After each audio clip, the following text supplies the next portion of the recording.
ఆంధ్రప్రదేశ్లో ఎన్నికల ఫలితాలు రేపు ఎలా ఉండబోతున్నాయి అనే దాని మీద ఒక ఉత్కంఠ మొదలైంది.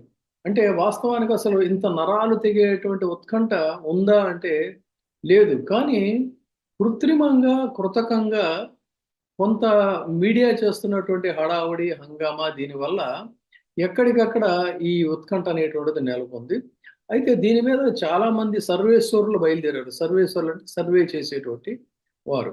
ఈ సర్వేల్లో తాజాగా నిర్వహించినటువంటి ఒక సర్వే చూసుకున్నట్టయితే పబ్లిక్ ఒపీనియన్ అంటే పిఓఎస్ అనేటువంటి ఒక సంస్థ నిర్వహించినటువంటి సర్వేలో కొన్ని ఆహ్, ఒక తాజాగా కొన్ని విషయాలు బయటకొచ్చాయి.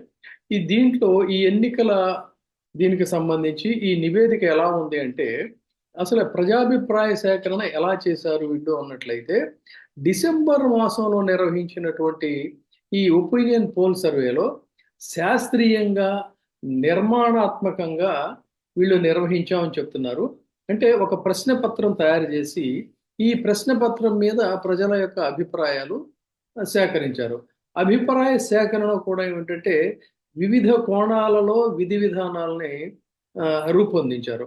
మొత్తం అధ్యయనం, విశ్లేషణల్లో చాలా నిక్కచ్చిగా వ్యవహరించామని చెప్తున్నారు. ప్రజల అభిప్రాయాన్ని సేకరించడంలో సూక్ష్మ దృష్టితో లోతైన పరిశీలన చేశారు.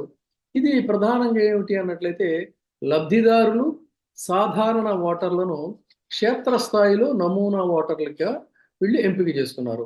ఆంధ్రప్రదేశ్ రాష్ట్రానికి ఇప్పటికిప్పుడు గనక ఎన్నికలు జరిగినట్లయితే, అంటే ఇది డిసెంబర్ మాసంలో తీసుకున్నటువంటి సర్వే ప్రకారంగా వైఎస్ఆర్‌సీపీ పార్టీకి 51.3% ఓట్లొస్తాయని చెప్పని, టీడీపీకి 35.9% ఓట్లొస్తాయని, జనసేన పార్టీకి 7.4% ఓట్లొస్తాయని, బీజేపీకి 1.2% ఓట్లొస్తాయని, ఇతరులకి 4.2% ఓట్లొస్తాయనేటువంటిది ఈ సర్వే తెలుపుతున్నటువంటిది.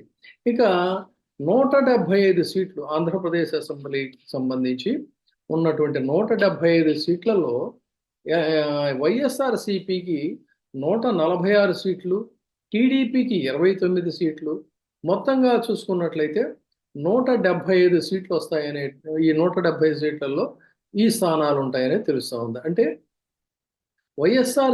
లేదు అన్నట్లయితే టీడీపీ ప్లస్ జనసేన కలిసి పొత్తుతో గనక వెళ్ళినట్లయితే వైఎస్ఆర్‌సీపీకి వచ్చేటువంటి సీట్లు 128, టీడీపీ ప్లస్ జనసేన కూటమికి వచ్చేటువంటి సీట్లు 47, కలిపి మొత్తంగా 175 సీట్లు అవుతున్నాయి. అంటే ఇక్కడ మళ్ళీ ఓట్ల శాతం ఎలా ఉంది అన్నట్లయితే వైఎస్ఆర్‌సీపీకి 51% ఓట్లు, టీడీపీ ప్లస్ జనసేనకి 40.5% ఓట్లు, బీజేపీకి 1% ఓట్లు, ఇతరులకు 7.5% ఓట్లుగా దీన్ని మనం చూడాల్సి వస్తుంది.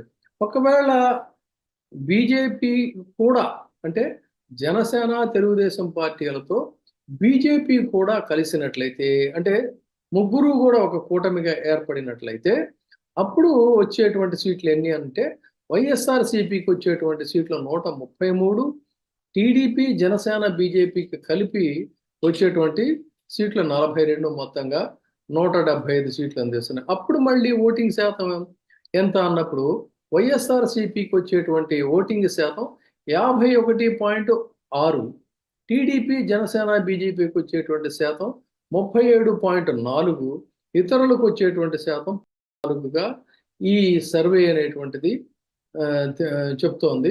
సో ఇది తాజాగా నిర్వహించిన సర్వే.